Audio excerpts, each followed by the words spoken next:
Many thanks for choosing us. Gas for electricity generation from the Jubilee fields will no longer be free by the end of the year. Ghana, under the Eswa Akufo government, negotiated this free gas arrangement with Tallow Oil.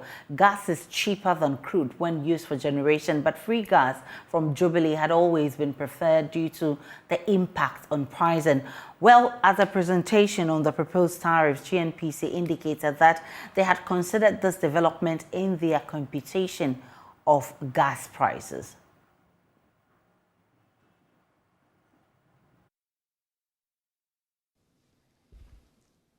Some key assumptions from GNPC. The first one is that Jubilee Foundation volume, which we have enjoyed over the years as free gas, is coming to an end. Towards the end of this year, we expect that to come to an end, and we will then begin to be paying the full price for Jubilee. The good thing is that it will still be cheaper, but it will not be the cheapest.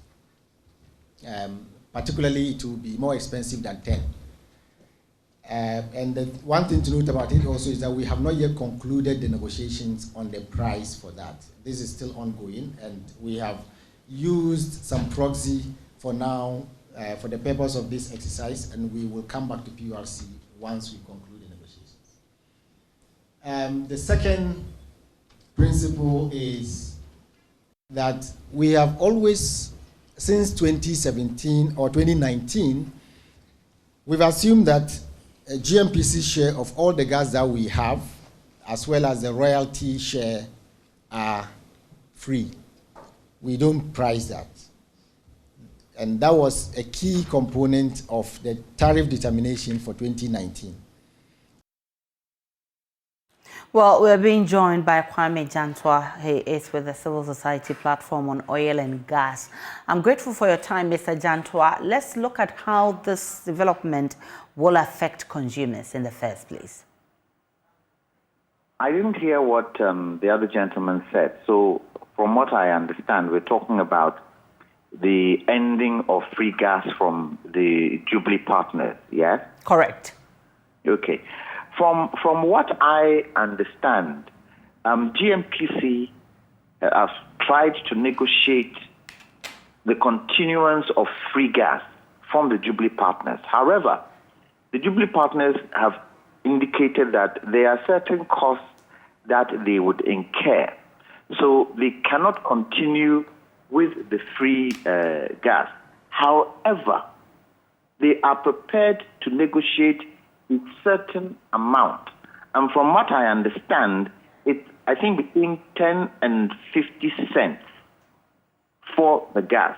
Now, you would then ask the question, if that ownership of the gas is now in the hands of the Jubilee partners, can the Jubilee partners decide that we would want to use the gas for some alternative endeavor? The petroleum agreement so far they have with Ghana does not allow the partners to use the gas for any other thing. Example, if they wanted to turn it into LNG, they don't have that authority. The petroleum agreement does not allow them to do that. And so, based on that, it looks as if GNPC can negotiate a much lower rate, then the impact on Ghanaians would not be felt that much, or it will be negligible. It also depends on what we decide to do with the gas, because definitely, if we want to turn the gas into LNG, then the first point of refusal would be the Jubilee partners to handle it for us. So at this point, from what I understand, it's not going to be a problem.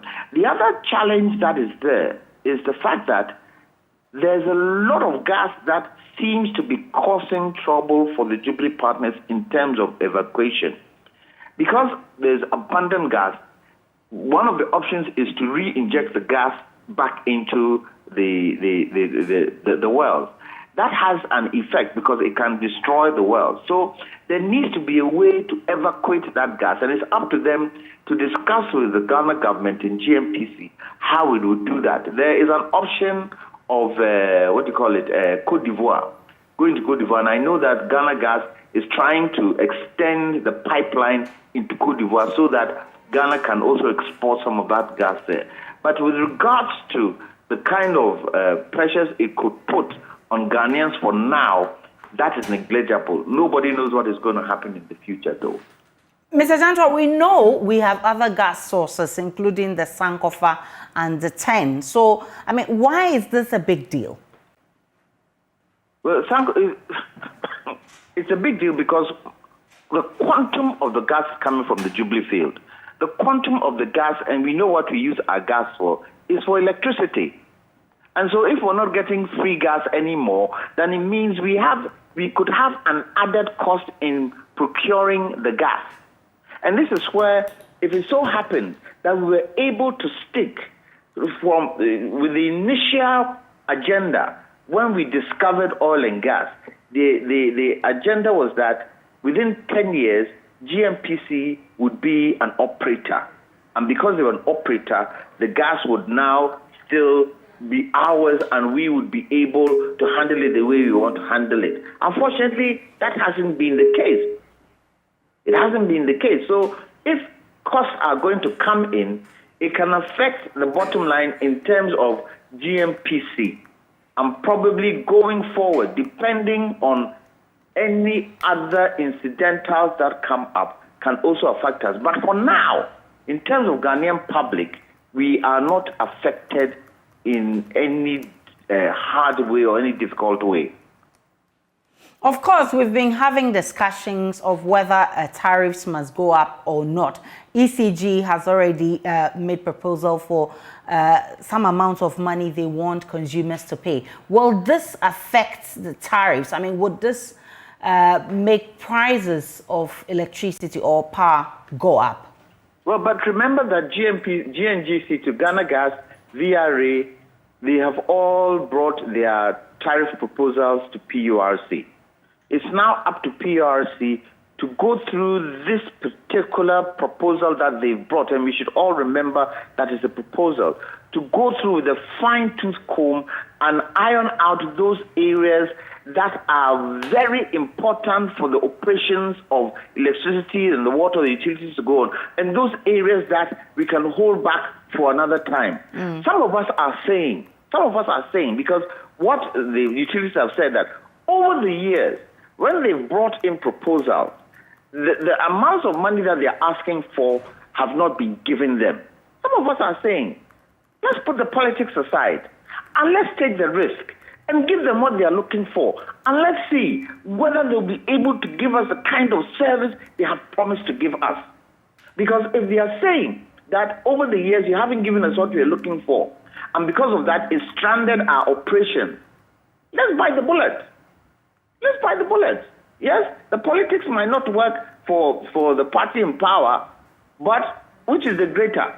Is the satisfaction that the utilities bring to the people that is most important. And I do believe that if, where electricity and water is concerned, if we don't have low voltage, if we don't have water going on and off in our homes all the time, and we have constant electricity, constant water flow, I don't think Ghanaians will complain too much with regards to the kind of tariffs we are paying. It's because there is no confidence in the utilities. That is why they are having the challenges we are having. So at the present moment, it's up to the utilities to give that confidence for Ghanaians to believe that they can provide what they say they Mr. Jantwa, yesterday at the PRC stakeholder engagement, for instance, the GMPC cited the fact that they considered the free gas not coming in again as part of the pricing index they presented to the PURC. And that's why I'm asking, will consumers have to pay more because we are not getting free gas? But the other thing they didn't also say was that they had negotiated a certain price with the IOCs. That they didn't say. And from what I understand, talking to GMPC this morning, it's a very low figure. Then that is why I say PRC would have to go through this thing with a fine-tooth comb. It's not every proposal they brought you that you take hook, line, and sinker. Because PRC's responsibility is to make sure that there's no unwarranted burden on the people. And so they have to go into whatever proposals have been brought and look at what kind of negotiations GMPC have had with the IOCs to be able to satisfy themselves with the kind of tariffs that they are asking for.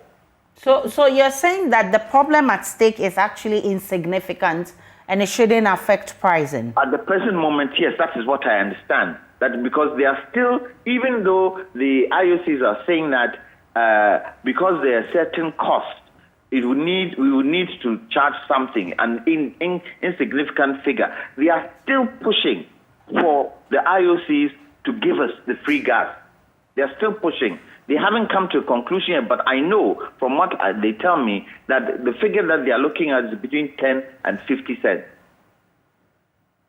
Now, let's look at a bigger picture of this whole gas conversation. We planned to do more gas fields. Why have we not done that as a country? Because we have stranded gas at the present moment.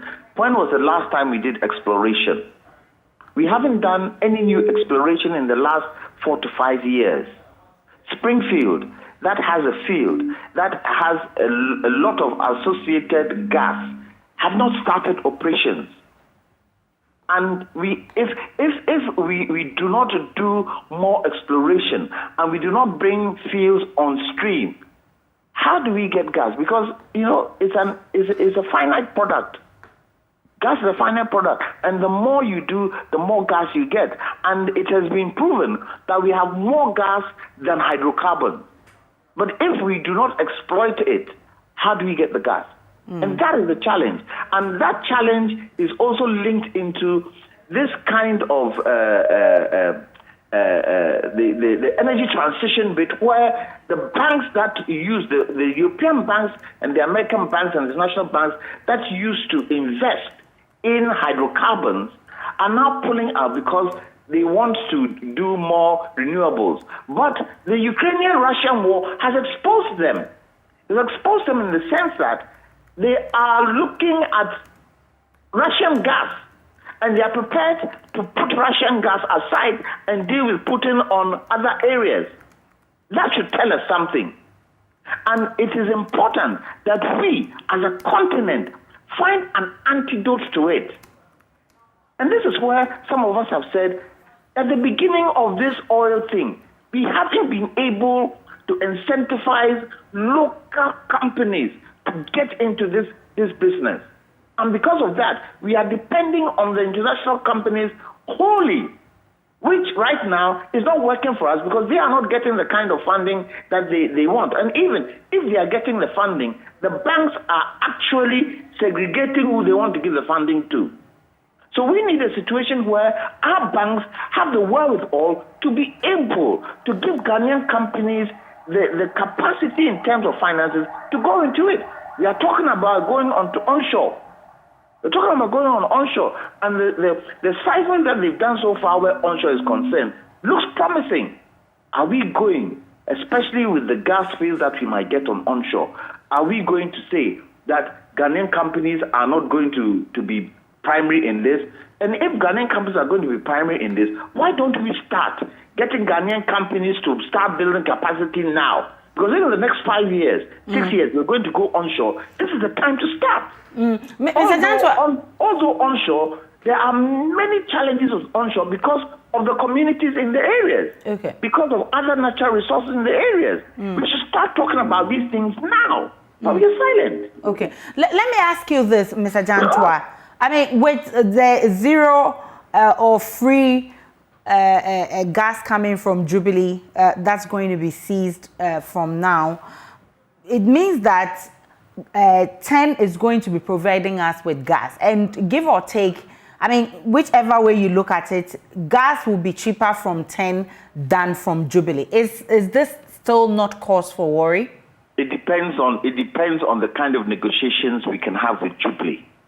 It depends on the kind of, because if we can have negotiations whereby we can still get gas free because of the challenges Jubilee has with gas, the Jubilee partners have with gas, if we can still negotiate for free gas for probably a certain number of years, then we don't have a problem. But I'm saying that even if we do negotiate, the price at which we negotiate should be negligible. That doesn't put pressure on the people. You remember, it's raw gas. It's raw gas. Okay. It has to be refined in a trouble. It has to be refined in a trouble. So probably government will have to find a way of subsidizing, because it's more on the raw side, subsidizing so that the pressure is not felt on Ghanaians. However, if it so happens that Ghana Gas is not paid what the work they are doing, and their debt starts mounting, then in their tariff to PURC, they're included as they brought their tariff today. That's why it is so important that PURC looks at it with a fine-tooth comb, and in looking at it with a fine-tooth comb, advise the people. You see, one thing we don't do in this country is to bring the people along when such things are happening. So as you are deciding how to go about it, and you decide, you should bring the people along so that we understand. And going forward, in the next 5 years, when the utilities come again, we all know the processes that you went through to be able to achieve a certain tariff, for the next 5-year tariff to go on. The other thing that we hope PURC would start doing again is the quarterly adjustment formula that they're using, which used to be called the automatic adjustment formula. If that automatic adjustment formula was still being used, I don't think we would be at a situation where ECG is asking for 148, Ghana Water is asking for 340%, Gridco is asking for 37%, because that would give us an idea of the kind of situations that these utilities are going through. Just like MPA do with our petrol pricing. Every 2 weeks, they look at it and bring a price out.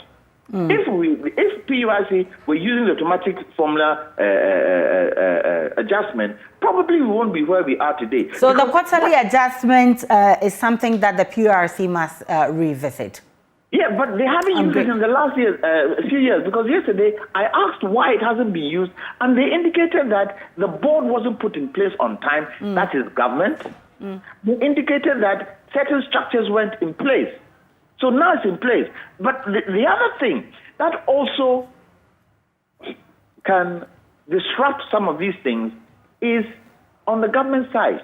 Inflation, cedi depreciation. These things we cannot do anything about if government doesn't make sure that inflation starts dropping. Because the moment inflation rises, because ECG, one of the major reasons they've given is the rise in inflation, depreciation of the cedi, and the rise in the materials, copper and aluminium. These are outside factors. So if government is not able to bring inflation down, then it would not be the fact that we are not getting free gas anymore, but it would be the fact that because inflation is rising, because the cedi isn't stable, so prices will have to go up again. So government has to also do something about this to make sure that the cedi doesn't depreciate and inflation doesn't rise. I'm grateful for your time, Mr. Kwame Jantwa. He's an energy expert. We'll now take you live to the Information Ministry, where Finance Minister is actually briefing the press. And that's the AfDB itself and the African government fund for concession loans. So typically about 3,500 participants attend the AGM. Given the COVID issues, we expect it to be about a third of that in terms of delegates. And this year is also the 50th anniversary of the ADF. So it coincides, and it's also the 50th anniversary since the passing of our founding president Nkrumah. So we have all these global issues. We have the 50th anniversary of the fund, the 50th anniversary of the passing of Dr. Nkrumah, and we have the AFCFTA headquartered here. So today, 41 African economies are severely exposed to at least one of three concurrent crises: rising food prices, rising energy prices, and tightening financial conditions. Finance ministers now call it, the dreaded 3 Fs of food, fuel, and financial conditions. And that is just rippled through all of Africa. Food prices easily about 34% higher, crude oil prices some 60% higher, global inflation has risen. We saw our numbers yesterday move to, I believe, 23.6% or so, and a good chunk of it being imported inflation. So we truly are at our wits' end on the continent as to how to address these issues. And the numbers of people who are impacted is quite scary, and we have to look at that. So the newly poor in Africa has increased by some 55 million, and approximately 35 million former jobs are at risk around the continent due to reduced demand, enforced lockdowns, and global supply chains, and the war. So this toxic mix of challenges persists even as the continent recovers, or we try to recover, from the devastation of the COVID-19 pandemic. The spread and scope of these challenges require collective and coordinated action at the regional level if Africa is to overcome them.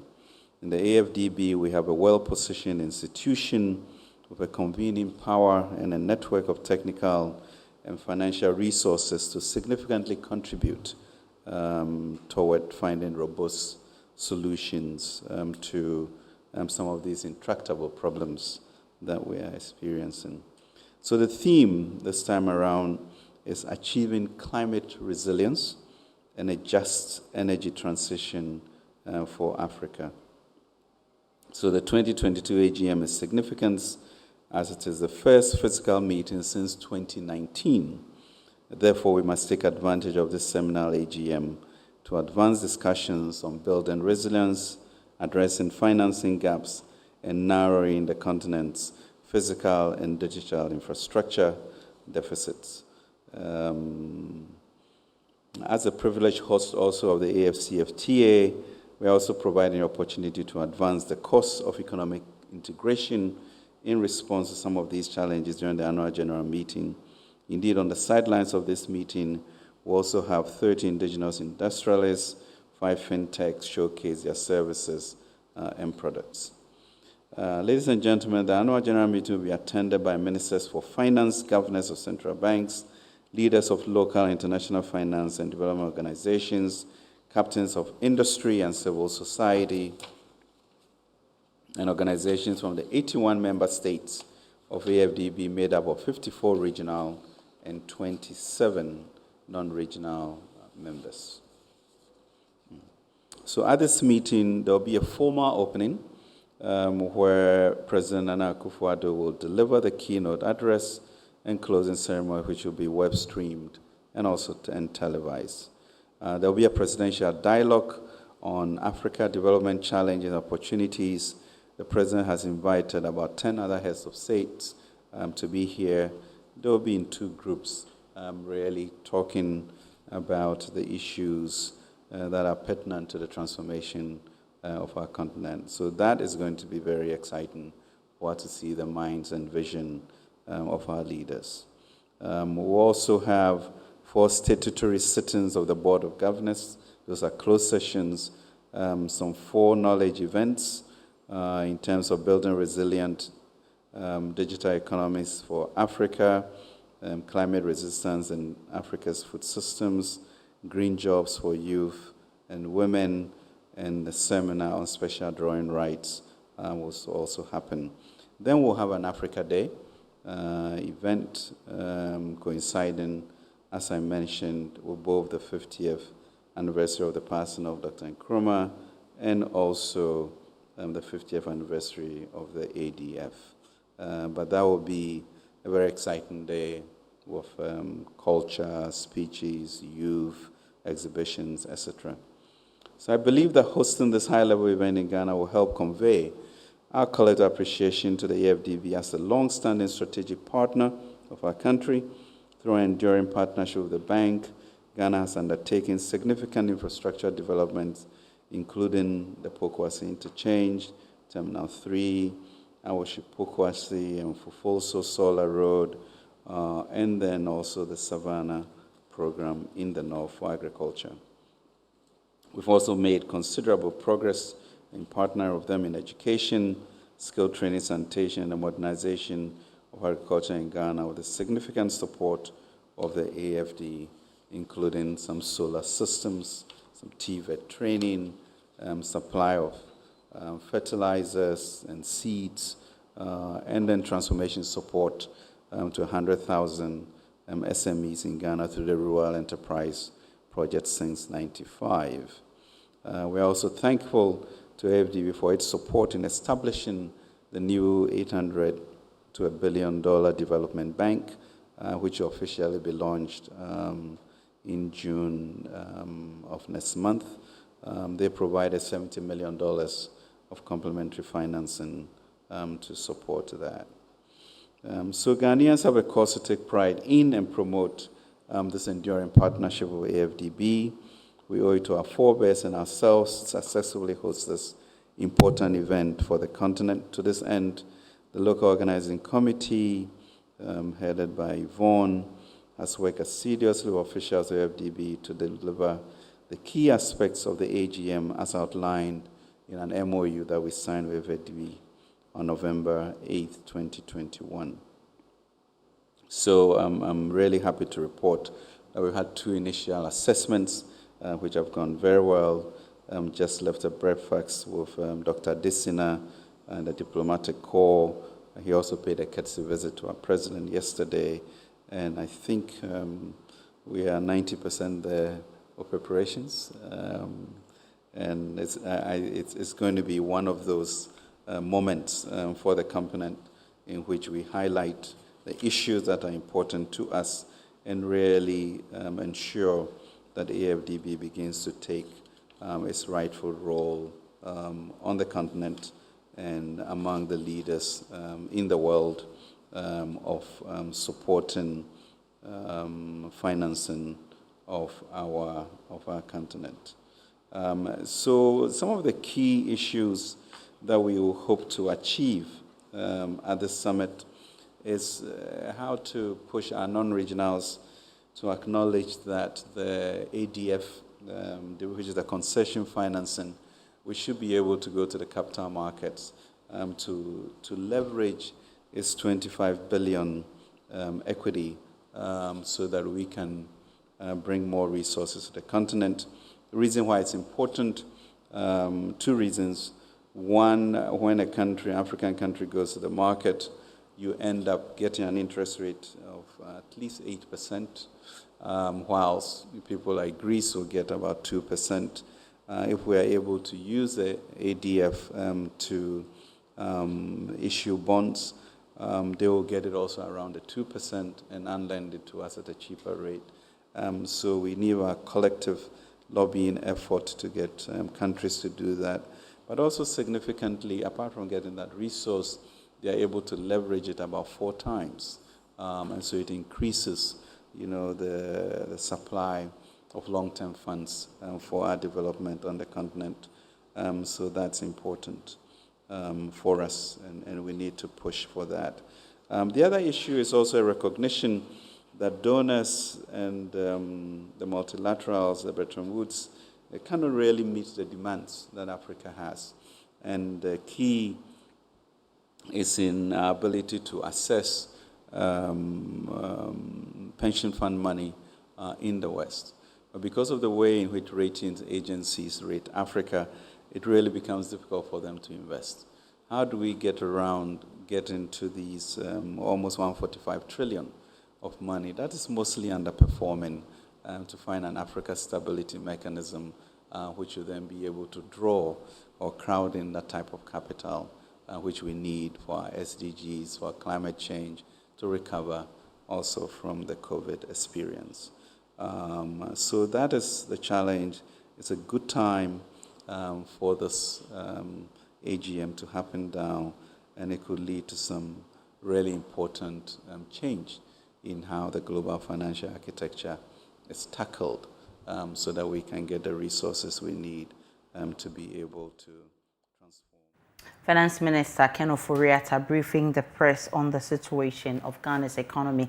Let's move on to other stories. A 14-year-old boy has had his arm and a leg amputated as he currently battles for his life at the Nalerigu Baptist Medical Center in the Northeast region after he was reportedly attacked with battery acid by one Ibrahim Salifu. The father of the boy, Gideon Wundua, narrating the incident to JoyNews, said his son was accused of attempting to steal a bicycle. According to him, the boy was tied to a wooden bench and beaten with sticks for several hours before the acid was poured on him by the man and two other individuals. He was later dumped in a bush after the attackers realized they had tortured him to unconsciousness. He was, however, rescued by a good Samaritan and rushed to the hospital. His father is demanding justice for his boy, who is still in an unstable condition. Elias Tanko has more. The boy was allegedly attacked by a man identified as Ibrahim Salifu, a teacher at Nalerigu Senior High School. Doctors at the facility say the boy's condition was so bad that the only option to save his life was to cut off his one arm and a leg at the same time due to the severity of the damage caused by the battery acid. His father, Gideon Wundua, narrates the incident which occurred at Nalerigu to JoyNews. He told me that he was moving around picking scraps. So he came and met a big tin tomatoes, they were empty ones. No? So he picked them and they were plenty. So he rather used his bicycle, kept his bicycle over there and pick another bicycle from the house so that he can go and sell them and come back. So he left the bicycle there and went and sold those things. When he was coming back, the man met him and said that he stole the bicycle. And he said, no, I did not steal it, but this is what happened. So that the man tied him and called some people. They put one drum here, and then they put wood on top of the drums. They tie his leg and their hands and hang him. They were rolling him and they were hitting me. So he told them, no, they should exercise patience. This is what he said. They did not listen. So I said that it happened around 12 o'clock in the afternoon, up to in the night, 7 o'clock p.m. Before he said that they should bring the battery water. So when they brought the battery water, he poured it on the boy's legs and the hands. As recounted by the father, the boy was out with a bicycle in search of metal scraps when he came across plenty of empty tomato cans. While contemplating how to convey the cans, he saw a bicycle parked in front of a house, and because his bicycle does not have a carrier, he decided to leave it behind and go for the one that was parked without the permission of its owners. As he returned the bicycle to claim his, the man, with the help of other attackers, accosted and tortured him to unconsciousness over the accusation that he attempted to steal the bicycle. At the hospital, the boy was still confined with marks of the assault visible all over his body. He looks pale and emaciated, and doctors say he risks undergoing the amputation of the other leg. And the one who did that to him he's called Ibrahim Salifu, a teacher at Nalerigu Senior High. That's his name. The guy name is Fire. That's what they call him at the senior high there. But me, I have nothing to do, but I need justice.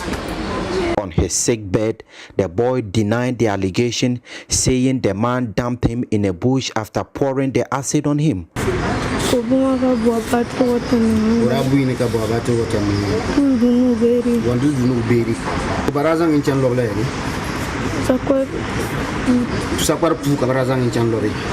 Police in Nalerigu arrested the man Ibrahim Salifu to face justice, but he was quickly released following an alleged interference by the Nalerigu traditional authorities. The boy's father says he's unhappy with the way the police in Nalerigu are handling the matter. According to him, the police investigation into the matter doesn't look promising, and he therefore calls for public support to get justice for his boy. I'm not happy because they last told me that I should come back. When I came back, the one who's handling the case is not in town. I don't know what they are doing.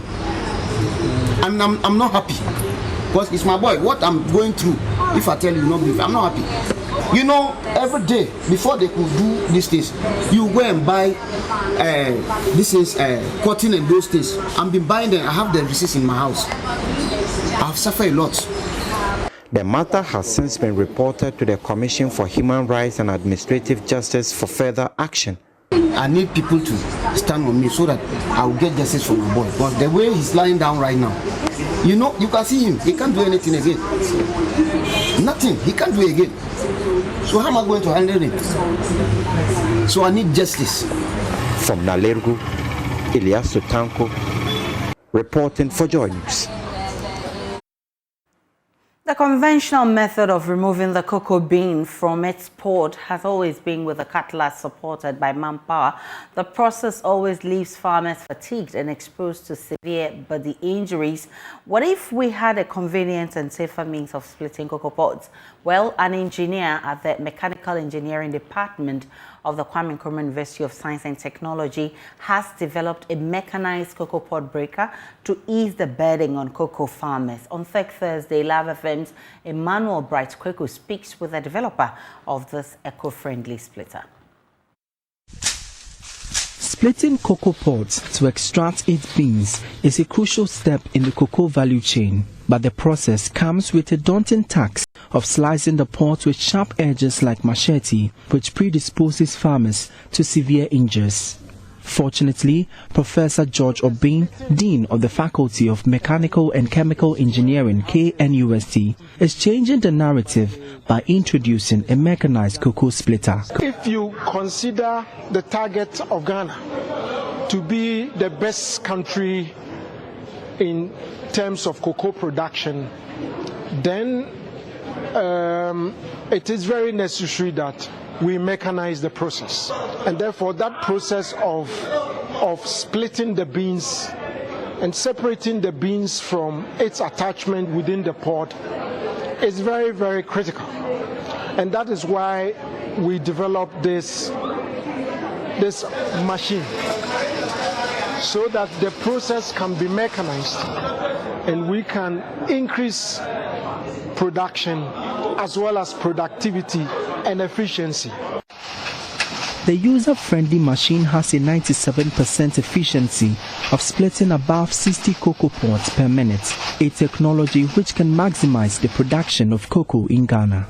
From our trials, we can split about 60 to 100 cocoa pods in a minute. Professor Obin explains the operations of the eco-friendly technology. So this is a conveyor.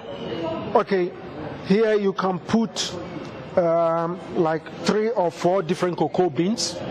This currently runs at a speed of about 20 RPM. So you put like 3 or 4 cocoa beans, and so within 1 minute you can get 60. When we increase it, then we will hit 100. So this is a cutter, which is a blade. There are 2 of them. One is under and then the top one. And this is where we have the separation. As the second largest cocoa producing country, the solar-powered cocoa splitter is a step in the right direction in consolidating efforts to build local capacities for cocoa value addition. For JoyNews, Emmanuel Bright Kweku reporting.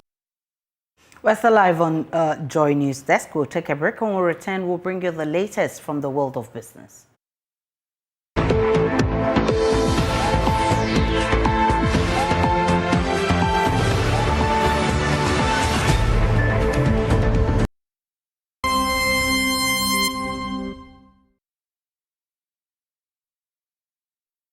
Hi, good morning. Welcome to Business. My name is Darryl Kwao. The Food and Drugs Authority, FDA, insists only registered products will be approved for clearance at the ports. Director of Center of Import and Export Control, Yao Kwatin, says registration is the only tool it uses to assess the quality and safety or otherwise of products for consumption. He made this known at a forum organized in collaboration with the Ghana Shippers Authority to address concerns of importers in Tema. Kwame Yanka has more. Although the Food and Drugs Authority's decision may seem quite unfriendly in some quarters, the regulator maintains it is one of the surest ways of ensuring public safety. The decision is also born out of the heavy price some countries have paid for allowing unsafe products onto their markets. The forum, organized in collaboration with Ghana Shippers Authority, took participants through their responsibility in dealing with regulated products. Speaking to Joy Business, Director of Center of Import and Export Control, Yakwatin, says insisting on only registered product is in line with Public Health Act 851 of 2012. But if you fail to take advantage of all the measures put in place, then your product cannot be cleared. And then what happens to unregistered products when they arrive?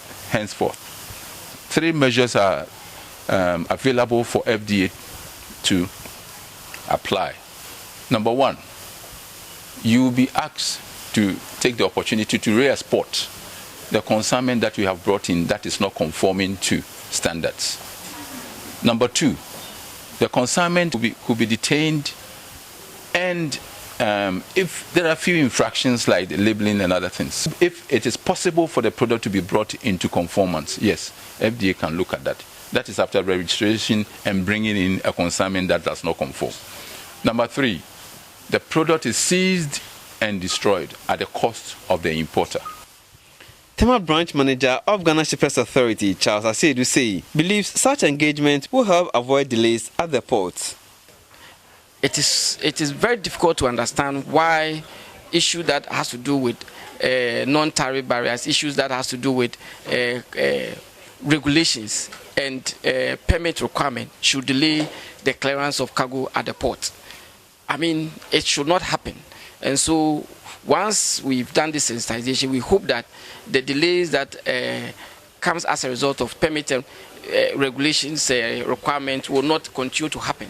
And that is the reason why this forum has to go around the country so that shippers, wherever they are, when they get to the port, they will not have some of these difficulties, and we want to ensure that it is eliminated completely. General Secretary of Food and Beverages Association of Ghana, Samuel Agri, says FDA must continue to ensure public safety. If nothing is done, and we are not sure of what is coming in for consumer to consume, what it means is that we'll be creating problem for consumers in general. So the right direction is that every product that comes into the country, be it drugs, food, or whatever, has to be registered and ensure that the efficacy of that product is well determined by the regulatory agency, which is the FDA or Food and Drugs Authority, to ensure that consumers are also safe. Meanwhile, for Financial Secretary of Association of Customs House Agents of Ghana, Milbel Kabute, the forum has been quite enlightening. Okay, so for us as freight forwarders, we've also come to know our role, what we need to do, or what we also need to advise the importers on before also even importing the goods, and even when they import, the regulations and what they need to take into consideration, so that when the cargo arrives, we will not incur demurrage and detention and storage whatsoever. FDA is assuring importers and other stakeholders that it will continue to ensure public health and safety, as well as playing its role in trade facilitation.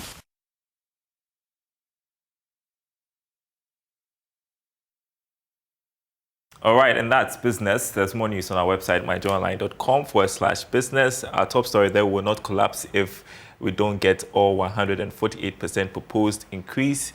That's the ECG. You can read more on that on our website, myjoyonline.com/business. That's it for this segment.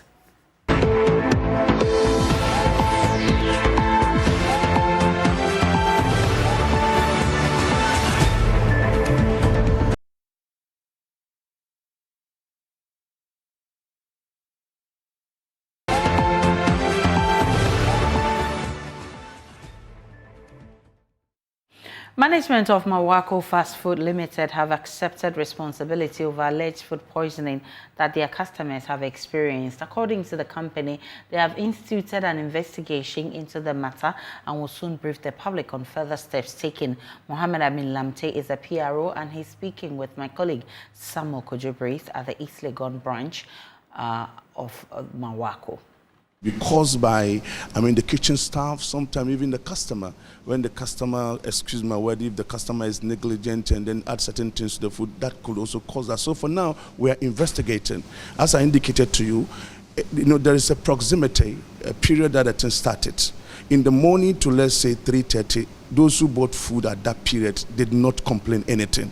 But those who bought the food from 4:30 down to the evening around 10:30 were those who were complaining. That is on Saturday.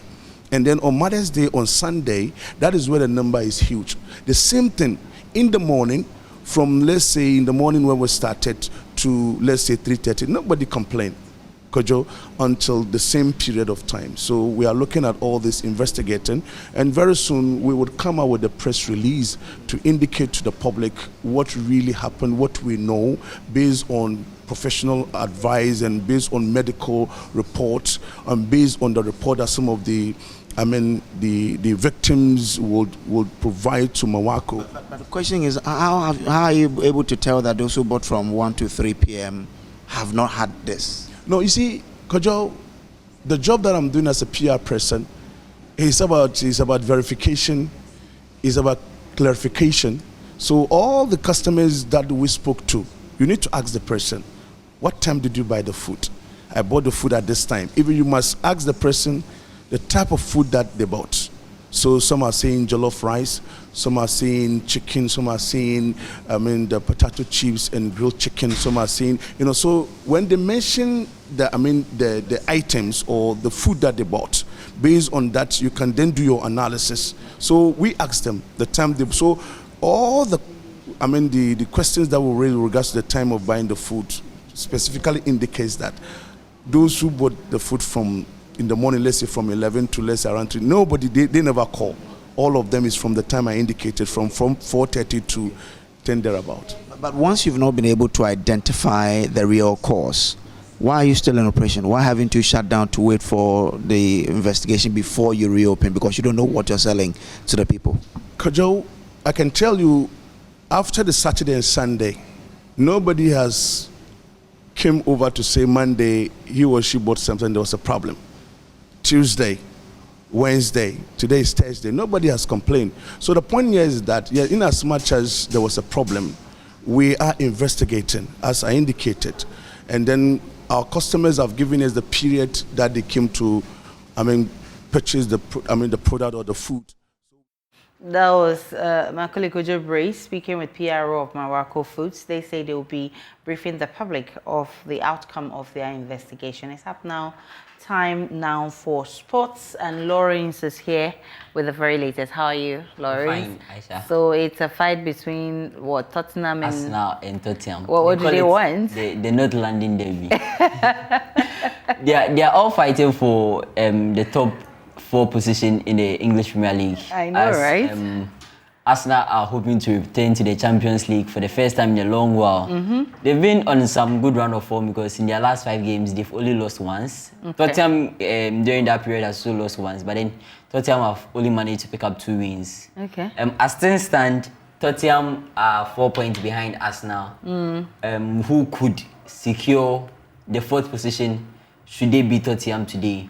The most troubling part of it is that Arsenal are going to the Tottenham Stadium, so it's a bit dicey. What are you picking, and what has been the history? Usually when people do home play, it normally doesn't. It favors the host nation, because their show is very painful. Yeah. What are you picking for this game? So it's a derby game. Well, for derbies, anyone who's followed football that much knows that derby games really don't matter when it's your home or someone's home. Okay. But then Arsenal have the upper hand over Tottenham this season. They scored them earlier in the season with a 3-1 scoreline, I think.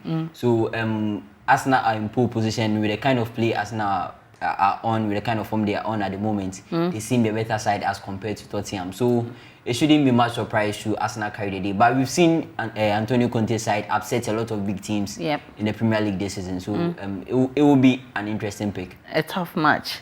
A very big one. Who are you supporting? Well, I can't say I support Arsenal or Tottenham, but I want good football. Are you sure you don't have a favorite? No, I want good football. But for the love of Thomas Partey, I think Ghanaians will be rooting for Arsenal. I know. Right, so we wish them all the best for the 4th position. That will be 8 for sports. Thank you so much, Lawrence, for bringing us sports. And that will be 8 for News Desk. Many thanks for watching. For more news, just log on to myjoyonline.com. You get updates of all the stories there and of the developing stories. My name is Aisha Ibrahim. See you again at 12.